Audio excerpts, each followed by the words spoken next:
Hello, I'm Kristen Oaks White. Thank you for joining us for This Week in Louisiana Agriculture, the only TV show bringing Louisiana farmers and consumers together every week.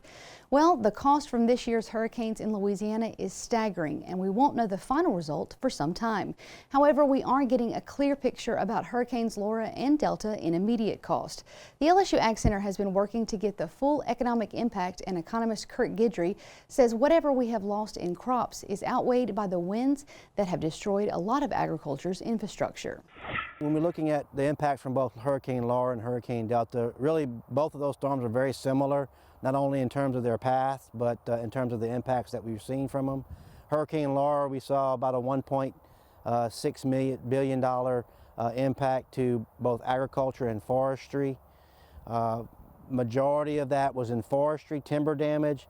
The impact to agriculture was predominantly infrastructure driven, about $400 million of about a $500 million impact to agriculture. The other $100 million was in terms of direct commodity impacts. When you look at Delta, not quite the magnitude of the impact, but the breakdown of the impacts I think are going to be relatively similar. When we look at larger impacts for infrastructure, maybe smaller impacts or lower dollar numbers when we look at agriculture, individual impacts to individual agriculture commodities. The commodities that were impacted in Laura are similar product commodities that were impacted in Delta. The difference being, by the time Delta came around, more of those commodities had been harvested, so the acres impacted are going to be much smaller for Delta than they were for Laura.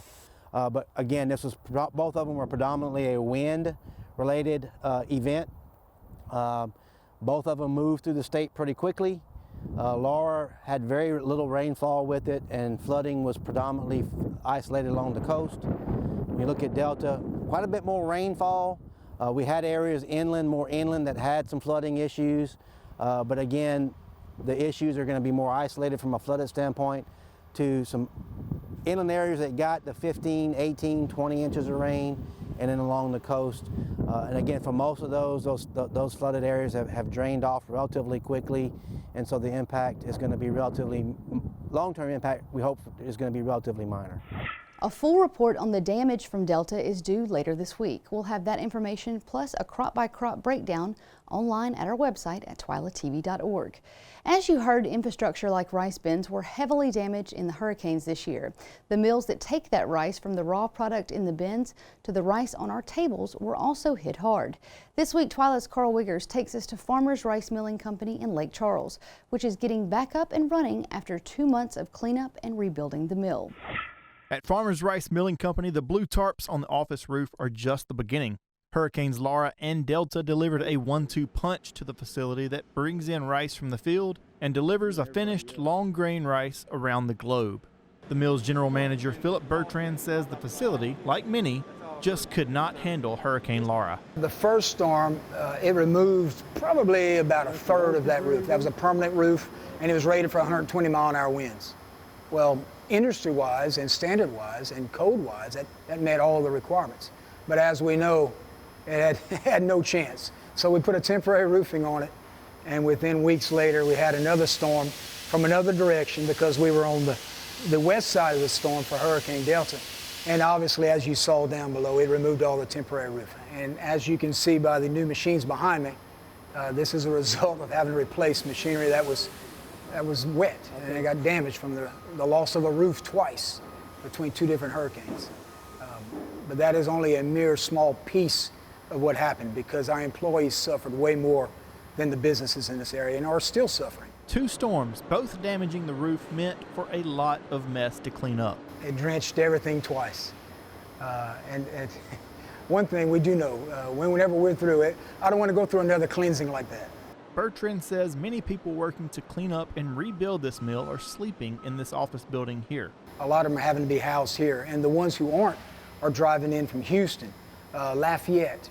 I mean, you're looking at 2-3 hour drives just to get people here to be able to do recovery efforts. So, you know, while it is tragic, but it shows you that people are resilient and they can bounce back. Those employees are replacing siding, roofing, scrubbing floors, and rebuilding this mill. All of this work to get back to the business of milling rice. But once that rice is milled, it is exported here at the port of Lake Charles, just 9 miles away, a port that also took a heavy blow from these storms. Terrence Crachan is the Director of Cargo and Trade Development at the port. He says the port sustained significant damages to their warehouses. We lost about 85% of our warehouse space. Fortunately for us, our automated terminal where we handle bag rice pretty much survived unscathed. They had some door damage and some sidings missing, but as of today, we are receiving cargo in the warehouse. Crachan says the port will take years to fully recover, but will be able to build back better for the future of the port. One positive thing is we kind of get a better idea of how we want to look in the future, so we can kind of build warehouses and truck loading bays and berths to where we can accommodate future cargoes. Bertrand says that while the entire region is trying to rebuild, the community coming together brings him a lot of hope for the future of Southwest Louisiana. I see people reaching out to help and offering, and they have their own problems. I mean, they have homes they can't live in. And whenever you see that, I mean, it says a lot. On Tuesday, October 20th, they ran a little rice through the mill for the first time since Hurricane Laura made landfall 52 days before. Bertrand says they will continue to work out the kinks of the new equipment this week and plan to be back to 100% production in about a week. Right now, the state legislature is at the Capitol in a special session working on legislation in response to COVID-19. Added to their agenda recently is disaster relief for the pair of hurricanes that hit Southwest Louisiana. Here's Louisiana Farm Bureau Federation lobbyist Joe Mapes to give us an update from the state capitol. One of the things that has impressed me the most in all of this, Ronnie Johns is a state senator. He's also from the Southwest area, okay? So he's at the helm of this recovery effort in Southwest Louisiana. He's also chairman of the Senate Commerce Committee. He testified before the House Commerce Committee this morning on several pieces of legislation that he needed to pass. They weren't related to what we're discussing here, but when he was done with that testimony, he said, I want to take a personal minute to thank each one of you members on this Commerce Committee for sending money to Southwest Louisiana, opening up your offices, offering your staff as a resource, coming down in person and helping clean up. I mean, to see the legislators participating at that level is so cool because it shows you, how much they truly do care. So that's one thing. I'll talk further with Ronnie Johns. He said that the United Way, specifically, the director, Ms. Denise Durrell, has done a great job and continues to do so in helping people with the recovery. He said anybody that's reached out to them, they've helped. Okay, so that's a big deal. We've got pieces of legislation in there, Carl, that actually do specifically help deal with this. There's one that the speaker has that would allow a 2-day sales tax holiday. It's not necessarily in relation to the hurricane relief. You don't have to prove that you were damaged by the hurricane, but the only requirement is whatever you buy is under $2,500 total for that sales tax weekend. Representative Romero's got a piece of legislation, a concurrent resolution, that memorializes Congress and the Louisiana congressional delegation to fully fund the livestock indemnity program. So that's a good piece of legislation. Our chairman of the House Agricultural Committee, Jack McFarland's got a bill that would take a portion of the severance tax that's coming in now for timber and rededicate it to the wildfire fund at the Department of Ag, which is a big deal because we don't have enough equipment, we don't have enough personnel right now in that division. So, Carl, what we've got here at the Capitol, fortunately, is a cohesive team of legislators and their staff that's helping put together relief in Southwest Louisiana. They're reaching out, they're responding, and I got to tell you, I'm very impressed. We all are very impressed with how this legislature is handling this response to these hurricanes. On behalf of Louisiana Farm Bureau members and Louisiana residents, especially those that are still recovering from Laura and Delta, we want to say thank you to the legislators who are passing laws to help get the state back on its feet and residents back in their homes. Well, October is National Farm to School Month, and right now is the perfect time for teachers and students to plant their fall gardens. As Twila's Avery Davidson shows us, pre-K students really learn a lot about a lot from agriculture. It's time to weed the garden at Shenandoah Elementary School in Baton Rouge. The school has 3 gardens, but these pre-K students are responsible for planting and caring for this one. They love dirt, they love being outside, so it helps them. We learn about the life cycle of plants. They also learn about caring for things. They learn that, they have to be responsible and we have to come out and take care of it. And then they learn that they get to be a part of something bigger than just something that they do by themselves. We do it as a team and as a class. Pre-K teacher Laurie Castellaw established this school garden with the help of grants from the Louisiana Department of Wildlife and Fisheries and Syngenta, and with plants provided by the East Baton Rouge Master Gardeners. She says these beds are a source of knowledge for these young people. We do a lot of writing and illustrating, so they love to come out and draw the things that they planted and that they've grown, and it's real for them, so they're really interested in doing it. It helps with their language. We build vocabulary, and it builds their oral fluency because they get to talk about what we've done and how things are changing. We use it for math. They make predictions, and then we measure and see how tall our plants have grown. So, and the last one is community helpers. So we always talk about community helpers, and most kids in this area don't know about rural life and farming. So it's a great way, you know, you say, where do you get your food? And they say Walmart, and they don't understand where it comes from. So they understand when we grow our broccoli and our green beans, and they plant the seeds and it grows, and they get to pick it, and then they get to eat it. They understand where Walmart gets it from. And so it gets them curious about where things come from and about making healthy choices and planting things that they might like to eat. Across town at St. Luke's Episcopal School, we're planting a garden. What are you planting? Strawberries, everything, vegetables, and fruit. Everything yummy. In these pictures, you can see the hard work that goes into planting the garden at St. Luke's. And the students do it all. There's Logan raking and learning patience because, as pre-K teacher Lori Foy says, plants grow on their own timeline, and it teaches problem solving, like how to deal with caterpillars that may eat the plants. Back at Shenandoah Elementary, Castellaw points out that this little plot of agriculture brings her closer to the students. Hands-on learning for me and for them, getting to do some of the one-on-one. It's really personal. You get to have some real conversations with them, learn about their interests, and get to share some of your interest with them. So you get to do some bonding that you don't necessarily get to do when you're doing some of the activities in the classroom. It's lessons for life and a lifetime. In Baton Rouge, I'm Avery Davidson for This Week in Louisiana Agriculture. The LSU Ag Center recently hosted a farm-to-school virtual workshop over 3 days. Organizers will make those recorded sessions available online, and you'll find a link on our website at twilatv.org. When we come back, we'll head to Alexandria for a brand new Field to Feast with Jennifer Finley. Stay with us.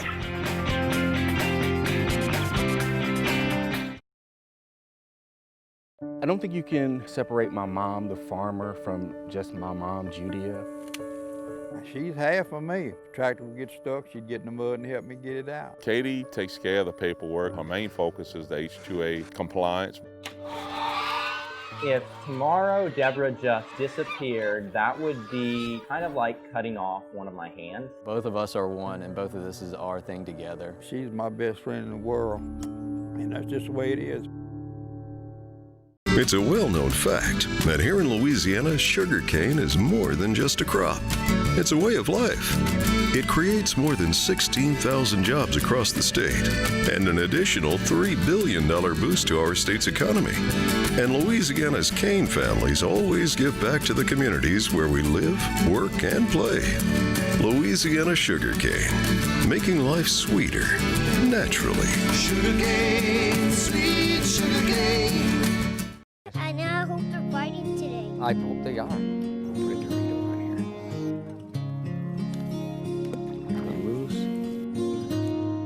I got a fish, I got a fish. Find your place in the country and the lender who can get you there. Find Louisiana Land Bank. Financing for country homes, recreational property, farms and ranches, and agribusiness. Louisiana oysters, salty, sweet, and delicious. But have you ever thought about what happens to all those oyster shells? Most of them end up in trash cans and landfills. The Coalition to Restore Coastal Louisiana is changing this with its oyster shell recycling program, and you can help by visiting these participating restaurants. It's a simple and delicious way to restore our coast.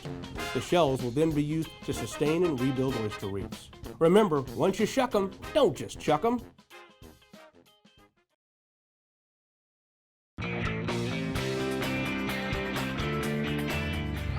Welcome to Field to Feast, where we profile Louisiana and its local ingredients.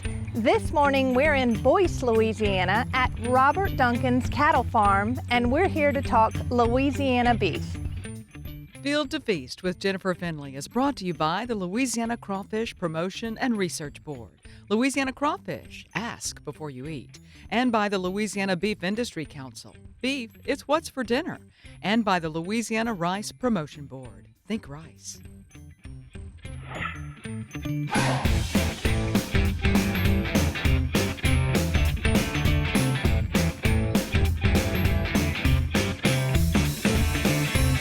So I'm Robert Duncan. This is my family's kind of home place here in Rapides Parish. In the last few years, we've kind of changed our cattle operation to be more diversified, even within the cattle world. So you're taking this operation into the next generation? We hope so. I'm a fourth generation, and we have our daughter Wrigley, and she loves cows. So anytime she gets out of the house, she cows, and she's pointing at the truck. So hopefully she'll have something to do with it. You know, that's, you know, I guess every parent, especially every farmer, wants their kid to follow in their footsteps. To an extent, I know my dad for a long time was like, just do anything else but this. And I didn't listen, naturally. I've heard a lot about you. I've heard that you're running a great operation. Can you dig down deep and tell me about your cattle operation? Go ahead, Gray. 4 years ago, we started selling, we started micromanaging, I guess you'd call it, the herd to get to the point where we could, you know, sell calves more uniform and kind of get a premium for them, as opposed to just selling whatever we had whenever we had it to the sale barn.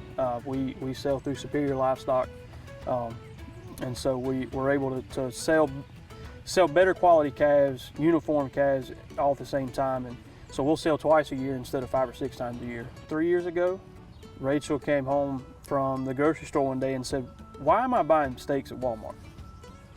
And that was kind of a serious question, but it was a joke, but it was a serious question. And so I had to stop and say, well, I don't know, why are we buying steaks at the store?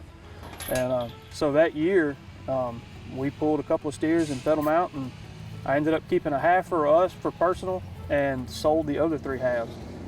And I had people jumping up and down left and right wanting to buy it. And so the next year we did 2 the first year, and then the next year I think we did 12 or 13. And then the 3rd year we did it, this year, I've lost count on how many we've sold. When the coronavirus hit, I guess I'll say we're fortunate. There was a lot of businesses that lost money due to the pandemic. We actually kind of sort of flourished. You know, people couldn't buy meat at the grocery store. They were, you know, whether or not they were scared to buy meat at the grocery store, they couldn't. And so we sold, I think there for 2 or 3 different times, we sold 2 whole steers in 2 to 3 days at a time. You know, we'd get meat back from the butcher and it was, within 2 days it was sold out. To me, everything's in cycles, life cycles. You know, you plant, you harvest, you know, you'll put bulls with cows, and then you start having calves, and you know, we're full swing calving right now. So that's an everyday chore, is going and checking on cows and calves. And you know, when you find, we have a neighbor, she calls them Easter eggs, because you just kind of ride around and you find one laying in the grass. So it's, you know, it's the little joys like that that just add up and make everything kind of worth it. It's not just a lifestyle, it seems to be who you are. Absolutely. Yeah, you've got to love it, that's for sure. Well, all this talk of Louisiana beef has gotten me nice and hungry, and I hear y'all have an award-winning hamburger nearby. So we're gonna go check it out at Spirits Food and Friends, and we'll be right back.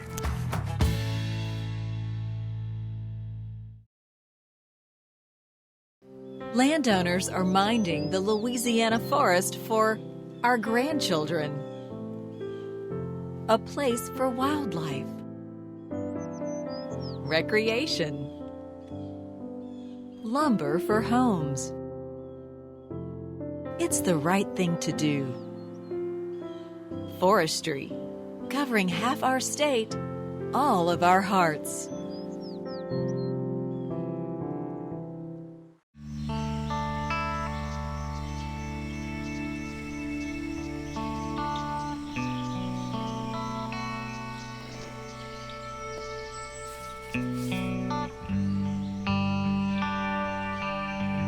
This is the moment I knew. his future had no boundaries. There are some moments only the forest can inspire. Find yours at discovertheforest.org.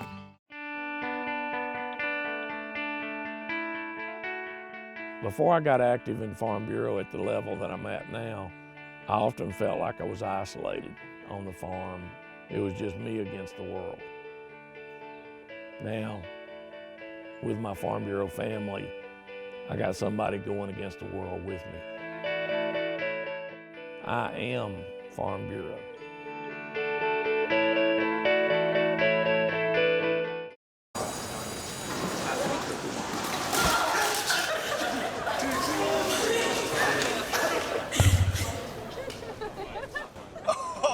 That's low, that's low. That's low and below. Look, he's blushing. Seriously.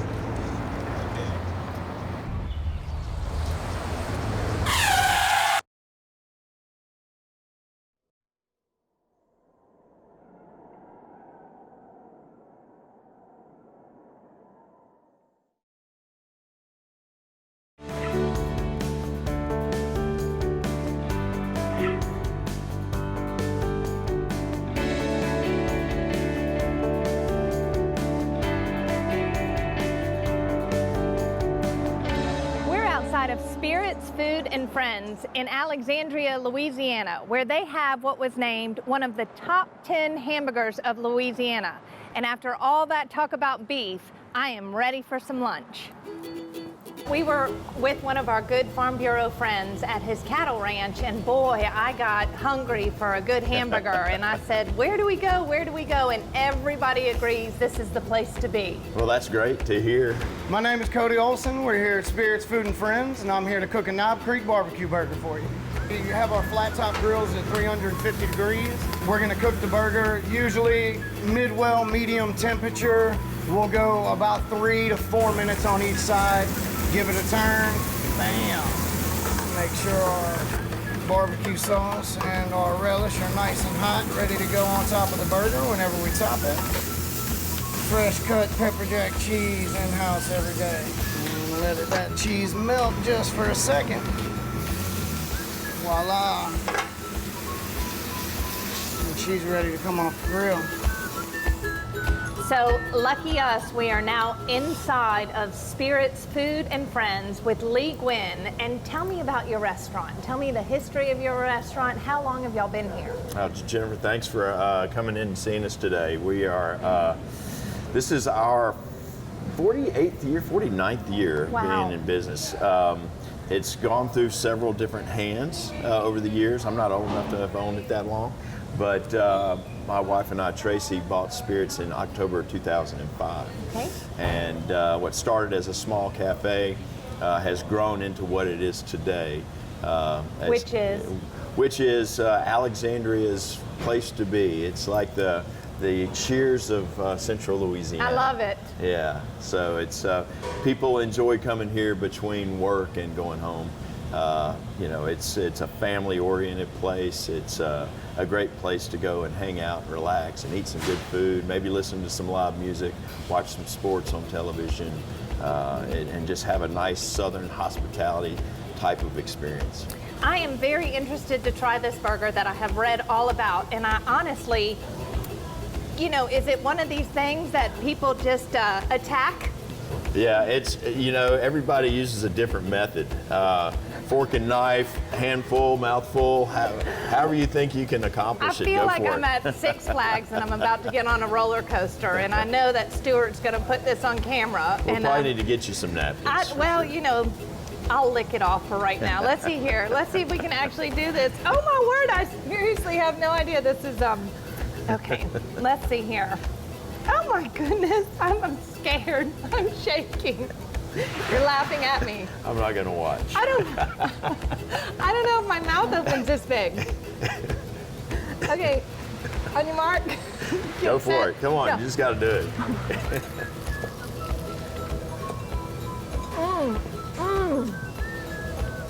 I did well. Well, what do you think? You handled that well. This is delicious. Thanks for joining us for another episode of Field to Feast. We'll see you next time. Field to Feast with Jennifer Finley was brought to you by the Louisiana Crawfish Promotion and Research Board, Louisiana Crawfish, ask before you eat, and by the Louisiana Beef Industry Council, beef, it's what's for dinner, and by the Louisiana Rice Promotion Board, think rice. Thanks, Jennifer. Well, it looks like I know what I'll be eating for dinner now because that looked delicious. Well, if you grew up in farm country or anywhere in rural America for that matter, you've likely heard someone say, "I'm just a farmer." Even though it's usually said in a very humble fashion, it's typically followed with a bit of anxiety. In this week's Twila Boost, we found a video from Yantis Farm in Texas that celebrates the passion and excitement of being just a farmer. I'm just a farmer, plain and simple, not of a royal birth, but rather a worker of the earth. I know not of riches, but rather of patches on my breeches. I know of drought and rain, of pleasure and pain. I know of the good and the bad, the happy and the sad. I am a man of emotions, a man who loves this land and the beauty of its sand. I know of a spring's fresh flow and autumn's golden glow, of a newborn calf's hesitation and the eagle's destination. I know of tall pines and long waiting lines, of the warmth of campfires and the agony of flat tires. But I am a man who loves his job and the life I live. I'm a man who works with God. I cannot succeed without his help. For you see, I'm just a farmer, plain and simple.